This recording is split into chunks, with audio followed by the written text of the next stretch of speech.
El poder de los hábitos, por Charles Duhigg. ¿Por qué hacemos lo que hacemos en la vida y en la empresa? Premio al mejor libro de negocios del año 2012, otorgado por Financial Times y Goldman Sachs. Introducción. La mayor parte de las decisiones que tomamos a diario pueden parecernos producto de una forma reflexiva de tomar decisiones, pero no es así.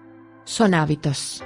Y aunque cada hábito no tiene mucha importancia en sí mismo, con el tiempo, las comidas que pedimos, lo que decimos a nuestros hijos cada noche, si ahorramos o gastamos, la frecuencia con que hacemos ejercicio y el modo en que organizamos nuestros pensamientos y rutinas de trabajo tienen un profundo impacto en nuestra salud, productividad, seguridad económica y felicidad. Los hábitos empiezan sin que nos demos cuenta, se instalan inadvertidamente y para cuando queremos librarnos de ellos se han convertido en rutinas inamovibles. A veces surgen de un gesto cotidiano, como la sensación de relax que sentimos al llegar a casa y encender la tele. En ocasiones, se trata de hábitos inducidos, como usar dentífrico para cepillarse los dientes o utilizar ambientador. Decidido a desentrañar la psicología y la neurología de nuestros hábitos más arraigados, Charles Duhigg recurre a los más recientes descubrimientos en materia cerebral para mostrar a los lectores cómo llegar a dominar los resortes que definen nuestras costumbres. El libro ofrece explicaciones sobre los hábitos, su formación y su gestión en el ámbito personal, empresarial y de las sociedades. En este resumen nos centraremos en el análisis de los patrones fundamentales que determinan el surgimiento de los hábitos en el ámbito de la vida cotidiana y de la publicidad, y señalaremos además algunos de los factores implicados en la transformación de los hábitos organizacionales. El bucle del hábito. Los hábitos, según los científicos, surgen porque el cerebro siempre está buscando una forma de ahorrar esfuerzo. Si dejamos que utilice sus mecanismos, el cerebro intentará convertir casi toda rutina en un hábito, porque los hábitos le permiten descansar más a menudo. Este instinto de ahorrar energía es una gran ventaja. Un cerebro eficiente nos permite dejar de pensar constantemente en las conductas básicas, como caminar y decidir qué vamos a comer. Así que podemos dedicar nuestra energía mental a inventar desde arpones y sistemas de riego hasta aviones y videojuegos. El proceso para la formación y consolidación de un hábito en nuestro cerebro es un bucle de 3 pasos. Primero está la señal, el detonante que informa a nuestro cerebro que puede poner el piloto automático y el hábito que ha de usar. Luego está la rutina, que puede ser física, mental o emocional. Por último está la recompensa, que ayuda a nuestro cerebro a decidir si vale la pena recordar en el futuro este bucle en particular. Con el tiempo, este bucle señal, rutina, recompensa se va volviendo más y más automático. La señal y la recompensa se superponen hasta que surge un fuerte sentimiento de expectación y deseo. Al final, se acaba formando un hábito. Los hábitos no son el destino. Los hábitos se pueden ignorar, cambiar o sustituir. Pero la razón por la que el descubrimiento del bucle del hábito es tan importante es porque revela una verdad básica. Cuando emerge un hábito, el cerebro deja de participar plenamente en la toma de decisiones. Ya no trabaja tanto ni desvía su atención hacia otras tareas. Salvo que combatas deliberadamente un hábito, a menos que encuentres nuevas rutinas, el patrón se activará de manera automática. Sin embargo, el mero hecho de comprender cómo actúan los hábitos, aprender la estructura del bucle del hábito, hace más fácil controlarlos. Cuando fragmentamos un hábito en sus componentes,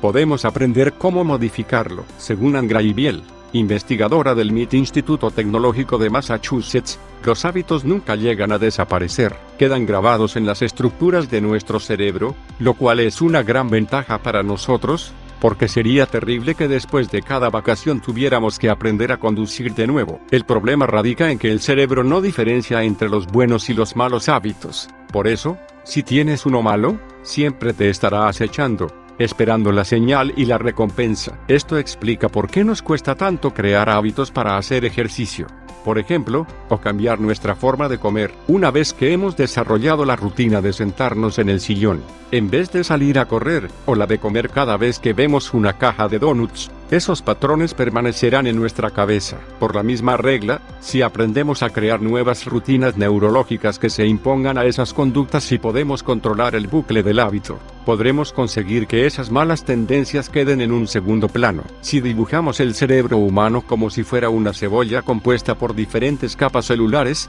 las capas externas, las más cercanas al cuero cabelludo, suelen ser las más recientes desde una perspectiva evolutiva. Cuando se te ocurre un nuevo invento o te ríes con el chiste que te cuenta un amigo, son las partes externas del cerebro las que trabajan. Allí es donde tiene lugar el pensamiento más complejo, en la parte más profunda, cerca del tronco cerebral, donde el cerebro se une con la columna vertebral, se encuentran las estructuras más antiguas y primitivas. Controlan nuestras conductas automáticas, como la respiración y el tragar, o el sobresalto que experimentamos cuando aparece alguien detrás de un arbusto. Hacia el centro del cráneo hay una masa de tejido del tamaño de una pelota de golf que se parece a lo que encontraríamos en el interior de un pez, reptil o mamífero. Son los ganglios basales, un grupo de células de forma ovalada que, durante años, ha sido un gran desconocido para los científicos, salvo por algunas sospechas de que desempeñaba alguna función en enfermedades como el Parkinson. A principios de la década de los 90,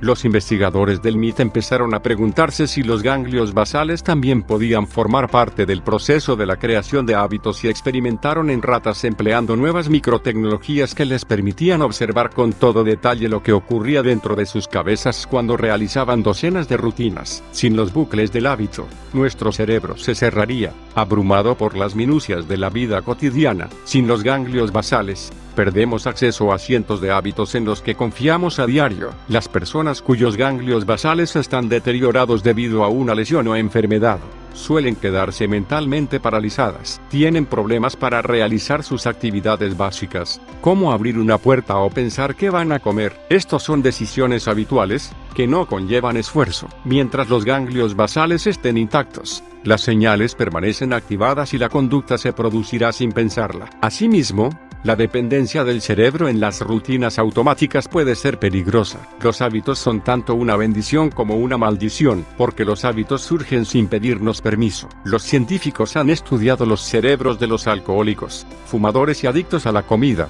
y han medido los cambios en su neurología, las estructuras de sus cerebros y la circulación de sustancias neuroquímicas dentro de su cerebro a medida que se van instaurando los deseos.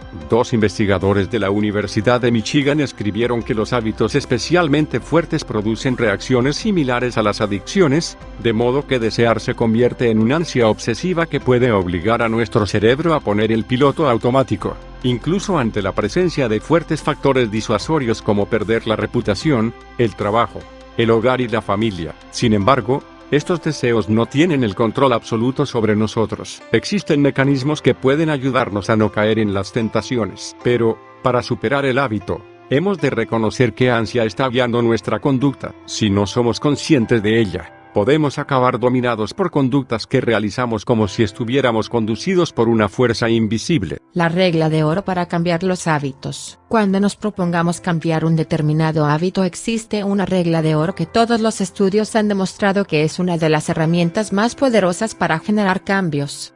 Esta es la regla: si usamos la misma señal y proporcionamos la misma recompensa, podemos cambiar la rutina y cambiar el hábito. Casi todas las conductas se pueden transformar si la señal y la recompensa siguen siendo las mismas. La regla de oro ha funcionado en tratamientos contra el alcoholismo, la obesidad, los trastornos obsesivo-compulsivos y otros cientos de conductas destructivas, y comprenderla puede ayudar a cualquier persona a cambiar sus viejas costumbres. Los intentos para dejar de picotear entre horas, por ejemplo, suelen fracasar a menos que una nueva rutina satisfaga las viejas señales y recompensas. Una fumadora normalmente no puede dejar de fumar a menos que encuentre alguna actividad para reemplazar el tabaco cuando se activa su deseo de nicotina. Preguntar a los pacientes qué es lo que desencadena su conducta habitual se denomina entrenamiento de conciencia y es el primer paso de un proceso llamado entrenamiento de la inversión del hábito. Consiste en identificar las señales que provocan una rutina. Es posible que al principio no encontremos razones de por qué realizamos un determinado hábito nocivo, pero, si tratamos de buscarlas, es probable que acabemos por aclararlas. Por ejemplo, podemos pensar en qué situaciones típicas se produce ese hábito y después identificar qué sentimos después de este, que puede ser un estímulo físico. Entonces, cuando se produce la señal y también hemos identificado la recompensa, Necesitamos desarrollar una respuesta competitiva que sustituya la rutina. Podemos llevar un registro de los momentos en que se produce la señal a lo largo del día y, en cada momento, realizar la respuesta competitiva que sustituya a la antigua rutina. Las técnicas de la terapia de inversión de hábito ponen de manifiesto uno de los principios fundamentales de los hábitos. Con frecuencia, no acabamos de entender las ansias que controlan nuestras conductas hasta que nos dedicamos a observarlas.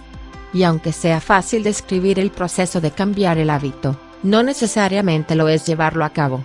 Es fácil suponer que el tabaco, el alcoholismo, comer en exceso u otros patrones arraigados se pueden cambiar sin un verdadero esfuerzo. Pero el verdadero cambio requiere trabajo y entender las ansias que nos conducen a esas conductas. Cambiar cualquier hábito requiere determinación. Si identificas las señales y las recompensas, puedes cambiar la rutina. Al menos la mayoría de las veces. No obstante, para algunos hábitos, hace falta otro ingrediente, la convicción. En el caso de los alcohólicos, por ejemplo, aunque les ofrezcas a las personas mejores hábitos, eso no remedia la causa por la que empezaron a beber. Llega un momento en que tienen un mal día y ninguna rutina conseguirá que todo parezca que está bien. Lo que realmente puede cambiar las cosas es creer que pueden afrontar esa situación de estrés sin el alcohol. Para que los hábitos cambien de manera permanente, la gente ha de estar convencida de que el cambio es posible. Y cuando las personas se unen a grupos donde el cambio parece viable, el potencial para que éste se produzca es más real. Para las empresas, entender la ciencia de la ansia es revolucionario. Existen docenas de rituales diarios que deberíamos realizar cada día y que jamás se convierten en hábitos porque, muchas veces, suele ser complicado averiguar cuáles son los deseos intensos que nos conducen a los hábitos. Algunas empresas, como los grandes almacenes Target, con el fin de seleccionar sus ofertas publicitarias, utilizan datos de clientes y generan algoritmos para predecir las compras de cientos de consumidores. Y son capaces incluso de llegar a descubrir, en función del registro de compra, qué clientes están embarazadas y qué ofertas deben enviarles. Porque todas las mujeres embarazadas que compran en Target suelen seguir unos hábitos de compra similares. Por otra parte, cuando utilizamos un nuevo producto de consumo, necesitamos alguna señal de que el producto está funcionando. A principios del siglo XX triunfó una pasta dentífrica llamada Pepsodent, a partir de la cual la mayoría de los estadounidenses convirtió en un hábito el cepillado de sus dientes. Con el tiempo se descubrió el motivo por el que Pepsodent se situó por delante del resto de pastas dentífricas de su época.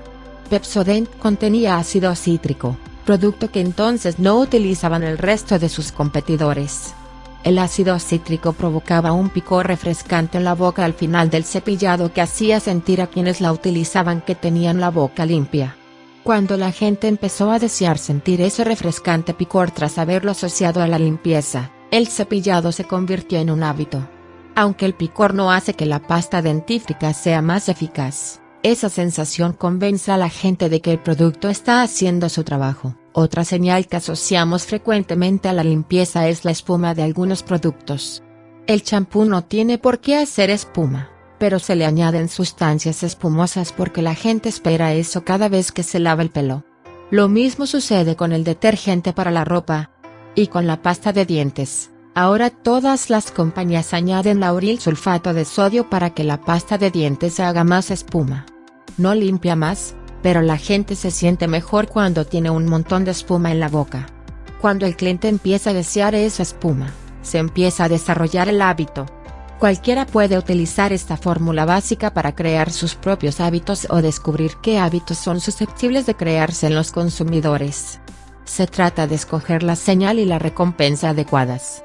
Y entonces aparecerá el deseo que lleva a la formación del hábito. Los hábitos básicos de las organizaciones de éxito. Algunos hábitos tienen el poder de iniciar una reacción en cadena, cambiando otros hábitos a medida que se instauran en la vida de una persona o en una organización. Es decir, algunos hábitos importan más que otros para rehacer los negocios y la vida. Son hábitos básicos, son los hábitos que más importan, aquellos que, cuando empiezan a cambiar, desplazan y rehacen otros patrones. Si nos concentramos en cambiar y en cultivar los hábitos esenciales, podemos producir cambios generalizados. Sin embargo, Identificar los hábitos básicos es engañoso. Para descubrirlos se ha de saber dónde se tiene que mirar. Detectar los hábitos básicos significa buscar ciertas características. Los hábitos básicos ofrecen lo que conocemos dentro de la literatura académica como pequeños triunfos. Ayudan a que florezcan otros hábitos creando nuevas estructuras y establecen sistemas de trabajo en los que el cambio se vuelve contagioso. Los pequeños triunfos son justamente lo que parecen y forman parte del proceso en que los hábitos básicos crean cambios generalizados. Un gran número de investigaciones han demostrado que los pequeños triunfos tienen un poder enorme, una influencia desproporcionada para lo que son los logros de las propias victorias. Cuando se ha logrado un pequeño triunfo, se ponen en marcha las fuerzas para lograr otro pequeño triunfo. Los pequeños triunfos alimentan cambios transformadores elevando las pequeñas ventajas a patrones que convencen a las personas de que pueden lograr cosas aún mayores. Algunas compañías y organizaciones de Estados Unidos han adoptado la idea de utilizar hábitos básicos para reestructurar los centros de trabajo. Los hábitos básicos nos transforman creando culturas que nos aclaran los valores que en los momentos difíciles o de incertidumbre es fácil que olvidemos. Hacia principios de la década de los 80, un joven llamado Howard Schultz trabajaba para un fabricante de plásticos cuando observó que un pequeño empresario poco conocido de Seattle encargaba un número exagerado de conos para filtros de café. Schultz tomó un avión y se enamoró de la compañía, Starbucks. 2 años después, cuando se enteró de que Starbucks, que por aquel entonces contaba solo con 6 tiendas, estaba en venta, pidió dinero a todos sus conocidos y la compró. Eso fue en 1987. En 3 años, ya tenía 84 tiendas. 6 años después, más de 1000. En la actualidad, hay 17.000 tiendas en más de 50 países. El enfoque de Schultz en la formación de los empleados y en el servicio al cliente convirtió a Starbucks en una de las compañías más famosas del mundo. Durante años estuvo personalmente implicado en casi todos los aspectos de la dirección de la empresa. En el año 2000 estaba agotado y delegó en otros ejecutivos los asuntos cotidianos. A partir de ese momento, Starbucks empezó su declive. Al cabo de unos pocos años, los clientes empezaron a quejarse de la calidad de las bebidas y del servicio al cliente. Los ejecutivos, concentrados en la frenética expansión de la compañía, muchas veces desoían las quejas. Los empleados dejaron de estar contentos. Las encuestas indicaban que la gente empezaba a asociar Starbucks con café tibio y sonrisas vacías. Así que en 2008 Schultz volvió a asumir la gerencia de la compañía. Entre sus prioridades estaba reestructurar algunos puntos del programa de formación de la empresa,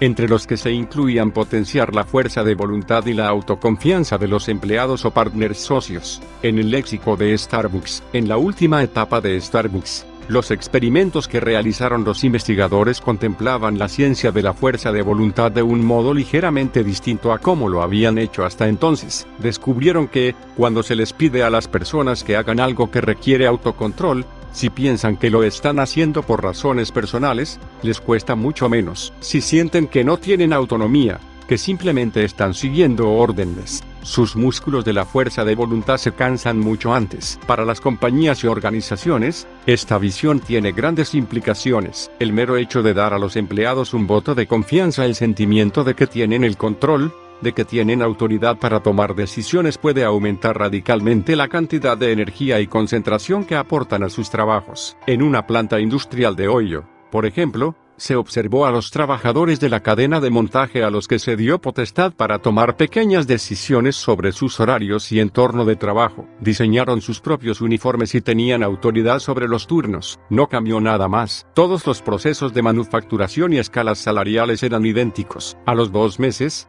la productividad de la planta había aumentado un 20%. Los trabajadores hacían pausas más cortas y cometían menos errores. Dar la oportunidad a los empleados para que sintieran que tenían el control hizo que aumentara notablemente el grado de autodisciplina que utilizaban en su trabajo. Lo mismo sucedió en Starbucks. Hoy en día, la compañía está centrada en conceder a los empleados una mayor autoridad. Les han pedido que vuelvan a diseñar la disposición de las cafeteras expreso y de las cajas registradoras, que decidan ellos mismos cómo dar la bienvenida a los clientes y dónde colocar los productos. No es extraño que un store manager, el responsable del local, pase horas reunido con sus empleados discutiendo cuál es el mejor lugar para colocar una batidora. Hemos empezado a pedir a nuestros partners que utilicen su intelecto y creatividad, en lugar de decirles, saca el café de la caja, pon aquí la taza, sigue esta regla, dice Chris Engskov, uno de los vicepresidentes de Starbucks. A la gente le gusta sentir que tiene el control sobre su vida. Ha descendido el número de empleados que se marchan. Ha aumentado la satisfacción de los clientes. Desde el regreso de Schultz, Starbucks ha incrementado sus ingresos en más de $1.200 millones al año. En etapas anteriores, el hábito de potenciar la fuerza de voluntad de los empleados de Starbucks había sido un propósito constante en los planes de formación. Para muchos empleados, Starbucks es su primera experiencia laboral, dice Christine Deputy, que supervisó los programas de formación de la compañía durante más de una década. Si tus padres o profesores te han estado diciendo toda tu vida lo que tenías que hacer, y de pronto los clientes te gritan y tu jefe está demasiado ocupado para indicarte cómo has de actuar, puede ser una experiencia abrumadora. Hay muchas personas que son incapaces de hacer esa transición. Starbucks descubrió que la solución era convertir la autodisciplina en un hábito organizativo. Al principio, los intentos de Starbucks para fomentar la fuerza de voluntad de sus empleados fallaron y sus ejecutivos vieron que tenían que cambiar de enfoque. Empezaron por examinar con detalle lo que estaba pasando en sus establecimientos. Vieron que sus empleados fracasaban cuando llegaban a un punto de inflexión. Lo que necesitaban eran hábitos institucionales que los ayudaran a ser autodisciplinados. Algunos empleados, concretamente al enfrentarse a situaciones de estrés o de incertidumbre, respondían mal y su autocontrol se esfumaba. Por ejemplo, cuando un cliente empezaba a gritarles, un empleado normalmente tranquilo perdía la compostura. Lo que realmente necesitaban los empleados eran instrucciones claras respecto a cómo manejar los puntos de inflexión, una rutina para que siguieran adelante cuando sus músculos de fuerza de voluntad empezaban a flojear. Así que la compañía desarrolló material de formación nuevo con rutinas para los momentos en que sus empleados tenían que enfrentarse a una situación difícil. Los manuales enseñaban a los trabajadores a responder a señales específicas, como un cliente que grita o una cola larga en caja. Los directivos enseñaron a los empleados mediante juegos de rol hasta que sus respuestas se volvieron automáticas. Así es como la fuerza de voluntad se convierte en un hábito, eligiendo un tipo de conducta con antelación y, luego, siguiendo esa rutina cuando llegue el punto de inflexión. Starbucks no es la única compañía que utiliza estos métodos de formación.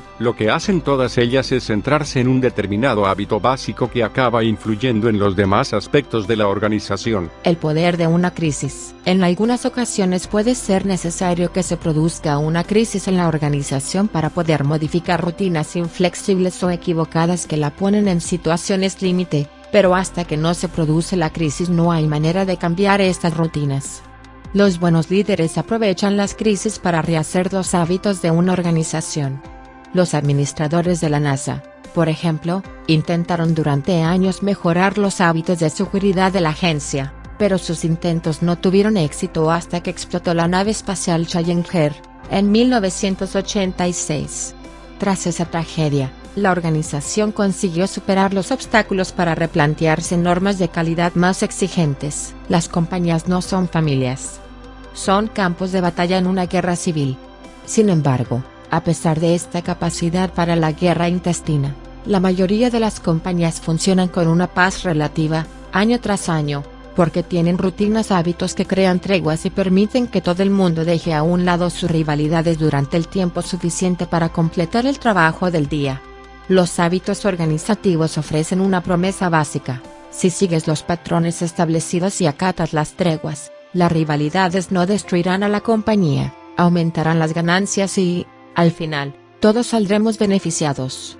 Pero, a veces, las treguas, aunque estén perfectamente equilibradas, pueden ser peligrosas si no están bien diseñadas. Philip Brickell, un empleado de 43 años del Metro de Londres, estaba en el interior de uno de los cavernosos pasillos principales de la estación de King's Cross una tarde del mes de noviembre de 1987 recogiendo billetes, cuando un pasajero le avisó de que había un pañuelo de papel ardiendo al pie de una de las escaleras mecánicas cercanas. El pañuelo estaba al principio de una de las escaleras más largas de la estación, la que correspondía a la línea de Piccadilly. Brickell abandonó inmediatamente su puesto, bajó por la escalera hasta el andén, encontró la bola de papel en brasas y con una revista enrollada apagó el fuego. Luego regresó a su puesto. Brickell no se preocupó más. No intentó investigar por qué estaba ardiendo el papel o si procedía de algún incendio más grande en otra parte de la estación. No mencionó el incidente a ningún otro empleado ni llamó al departamento de incendios. Había otro departamento que se encargaba de la seguridad respecto al tema de incendios y Brickell, respetando las estrictas divisiones que regían el metro, sabía bien que no podía meterse en territorio ajeno.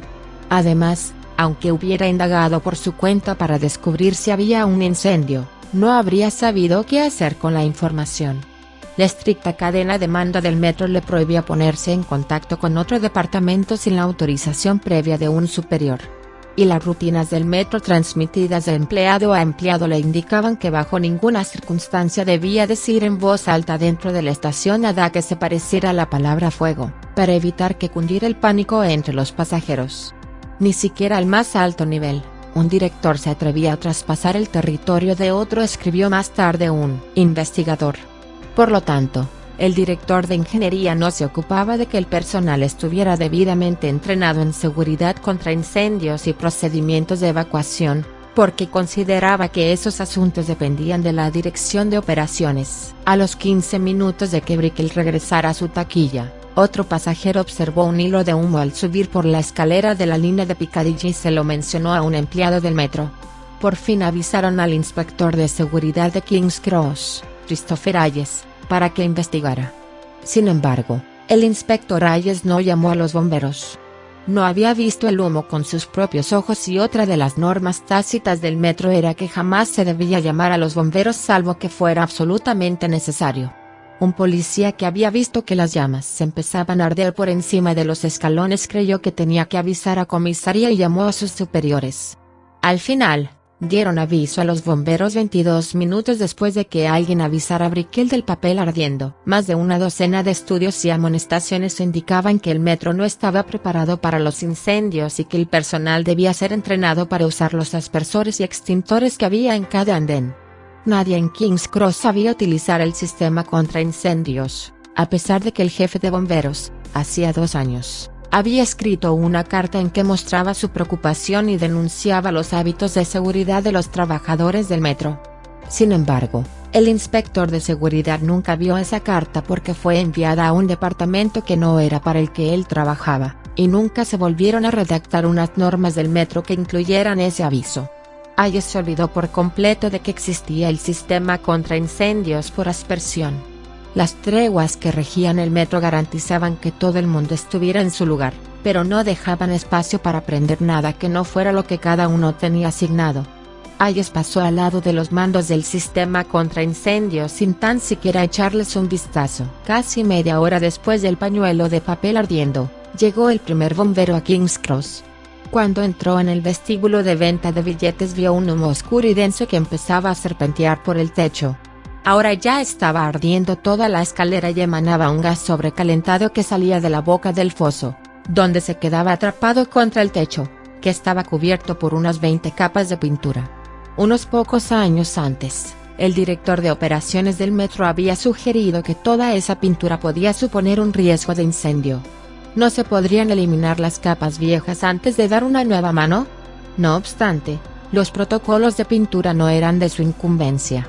La responsabilidad de pintar era del departamento de mantenimiento, cuyo jefe agradeció educadamente la recomendación de su colega y luego agregó que si quería interferir en otros departamentos, el favor le sería devuelto rápidamente.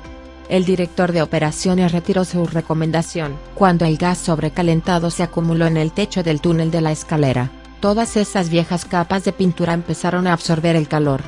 Cada tren nuevo que llegaba empujaba una nueva ola de oxígeno fresco a la estación, alimentando el fuego como si fuera un fuelle. A los pocos minutos, la llegada de otro tren hizo que la escalera de Piccadilly prendiera en llamas violentamente y se produjo una explosión. Al poco de la explosión llegaron docenas de camiones de bomberos.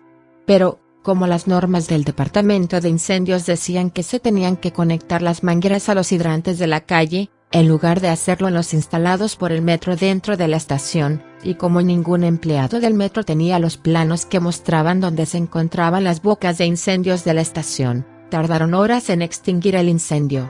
Cuando por fin apagaron el fuego habían pasado 6 horas desde que alguien avisó del pañuelo de papel en llamas. Hubo 31 muertos y docenas de heridos. ¿Por qué me enviaron directamente al fuego? Preguntaba un profesor de música al día siguiente desde la cama de un hospital. Podía verlos quemándose. Podía oír sus gritos. ¿Por qué nadie se hizo cargo de la situación? Para responder a estas preguntas, veamos algunas de las treguas en las que basaba su funcionamiento el Metro de Londres. 1. Los vendedores de billetes estaban advertidos de que su jurisdicción se limitaba estrictamente a la venta de billetes, por lo tanto, si veían un papel en llamas, no avisaban a nadie por temor a traspasar sus fronteras. 2. Los empleados de la estación no sabían utilizar el sistema de aspersión ni los extintores, porque el equipo lo supervisaba otro departamento.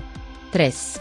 El inspector de seguridad de la estación jamás vio la carta del Cuerpo de Bomberos de Londres en que se avisaba del riesgo de incendio porque se envió al director de operaciones, y ese tipo de información no se compartía con otros departamentos. 4. Los empleados tenían instrucciones de llamar a los bomberos únicamente como último recurso, para no provocar innecesariamente el pánico entre los pasajeros. 5. El cuerpo de bomberos insistió en utilizar los hidrantes de la calle y no quiso saber nada de las tomas de agua del vestíbulo de venta de billetes que podían haber suministrado agua, porque tenían órdenes de no utilizar los equipos instalados por otras empresas. En realidad, las crisis son oportunidades tan valiosas, que un líder inteligente prolonga deliberadamente ese sentimiento de emergencia. En todas las compañías donde los hábitos institucionales son tóxicos, es posible realizar el mismo tipo de cambios. Una compañía con hábitos disfuncionales no puede cambiar simplemente porque se lo ordene algún directivo. Por el contrario, los ejecutivos inteligentes buscan el momento de crisis o crean una percepción de crisis y cultivan ese sentimiento de que algo ha de cambiar, hasta que al final todo el mundo está dispuesto a superar los patrones con los que viven todos los días. Eso es justamente lo que ocurrió tras el incendio en la estación de King's Cross. 5 días después del incendio, el secretario de Estado británico nombró a un investigador especial, Desmond Fennell, para que estudiara el incidente. Fennell empezó por entrevistar a los directivos del metro, y enseguida se dio cuenta de que todos sabían desde hacía años que las medidas de prevención contra incendios eran un problema grave y, sin embargo, nada había cambiado. Algunos administradores habían propuesto nuevas jerarquías que habrían aclarado la responsabilidad de la prevención contra incendios. Otros habían propuesto conceder más poder a los jefes de estación para que pudieran sortear las divisiones entre los departamentos. Ninguna de esas reformas se había llevado a cabo. Cuando Fennell empezó a sugerir cambios propios, comenzó a encontrarse con los mismos obstáculos. Los jefes de departamento se negaban a responsabilizarse o les saboteaban con amenazas secretas a sus subordinados. Así que Fennell decidió cambiar de estrategia y traspasó su investigación al circo mediático. Convocó sesiones públicas que duraron 91 días y pusieron al descubierto una organización que había hecho caso omiso de las múltiples advertencias sobre los riesgos. Dio a entender a los periodistas que los pasajeros corrían un grave peligro cada vez que entraban en el metro. Interrogó repetidamente a docenas de testigos que describieron la organización como un lugar donde las batallitas eran más importantes que la seguridad de los pasajeros.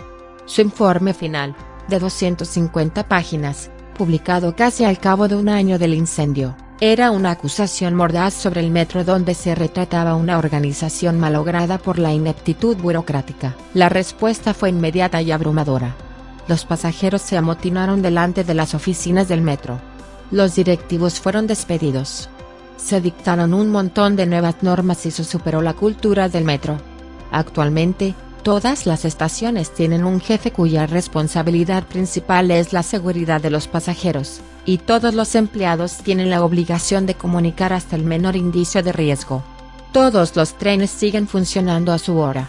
Pero los hábitos del metro y sus treguas se han adaptado lo suficiente como para dejar claro quién tiene la última palabra para la prevención contra incendios, y todo el mundo está autorizado para actuar, sin que importe que se esté metiendo en territorio de otro. Conclusión: en la última década, nuestra comprensión sobre la neurología de los hábitos y el modo en que actúan los patrones en nuestras vidas, sociedades y organizaciones se ha ampliado de formas que jamás hubiéramos podido imaginar hace 50 años. Ahora sabemos por qué surgen los hábitos, cómo cambian y cuál es su mecánica de funcionamiento. Sabemos cómo desmenuzarlos en partes y reconstruirlos según nuestras especificaciones. Sabemos por qué la gente come menos, hace más ejercicio, es más eficiente en su trabajo y tiene una vida más saludable. Transformar un hábito no siempre es fácil o rápido, no siempre es sencillo, pero es posible. Y ahora sabemos por qué. Por desgracia, no existe una serie de pasos específicos que nos garantice que a todos nos funcionará. Sabemos que un hábito no se puede erradicar, sencillamente,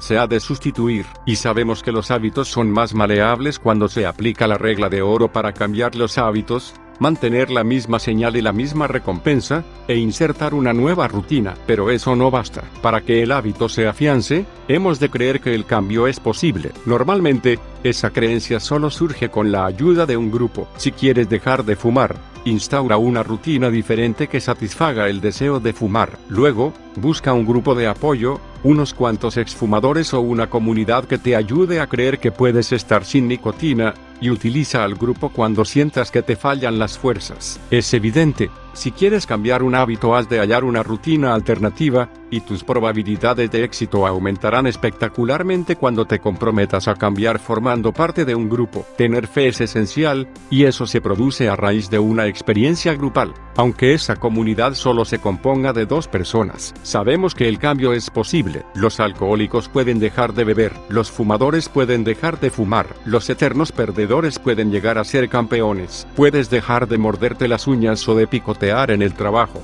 de gritar a tus hijos, de pasarte la noche en vela o de preocuparte por cosas pequeñas. Y tal como han descubierto los científicos, no solo cambian las vidas de las personas cuando se ocupan de sus hábitos, también las empresas, organizaciones y comunidades pueden hacerlo.